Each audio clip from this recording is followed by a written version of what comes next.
Republican নেতা Donald Trump ক্ষমতায় আসার আগে থেকে আলোচনার টেবিলে গুরুত্বপূর্ণ বিষয়ে পরিণত হয় মার্কিন পররাষ্ট্রনীতি। তিনি শপথ নেওয়ার অল্প সময় পার হতে না হতেই হয়ে গেছে অনেক কিছুই। ইউক্রেন ও গাজা ইস্যুতে ট্রাম্প প্রশাসনের শীর্ষ কর্মকর্তাদের একজন এক এক সময় এক এক বক্তব্য দিচ্ছেন।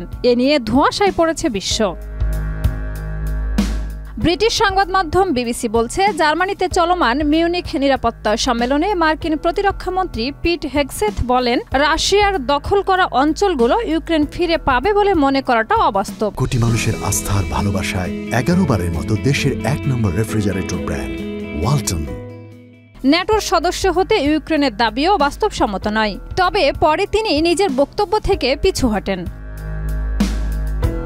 মিউনিখে হেগসেথের বক্তব্য নিয়ে হোয়াইট হাউসে ট্রাম্পের কাছে জানতে চাইলে তিনি বলেন, তিনি বিষয়টি জানেন এবং পিটের সঙ্গে কথা বলে কি হয়েছে তা বের করবেন। এরপরই প্রশ্ন উঠে, ট্রাম্পের অধীনে মার্কিন পররাষ্ট্রনীতি কিভাবে সামনে আনা হচ্ছে। মিউনিখে যা ঘটেছে তা থেকে এটাই মনে হয়েছে, ইউক্রেন রাশিয়া শান্তি চুক্তি নিয়ে ট্রাম্পের অবস্থান তুলে ধরার চেষ্টা করেছেন তার প্রশাসনের কর্মকর্তারা।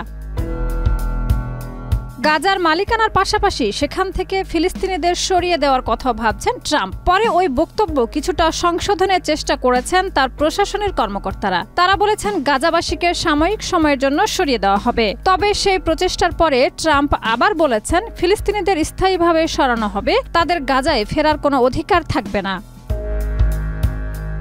বিশেষজ্ঞরা বলছেন, ট্রাম্পের এমন অস্থির পররাষ্ট্রনীতি কেবল তার নিজের দেশের মধ্যে নয়, বরং বিশ্বের বিভিন্ন দেশে এক ধরনের অস্থিরতার সৃষ্টি করছে।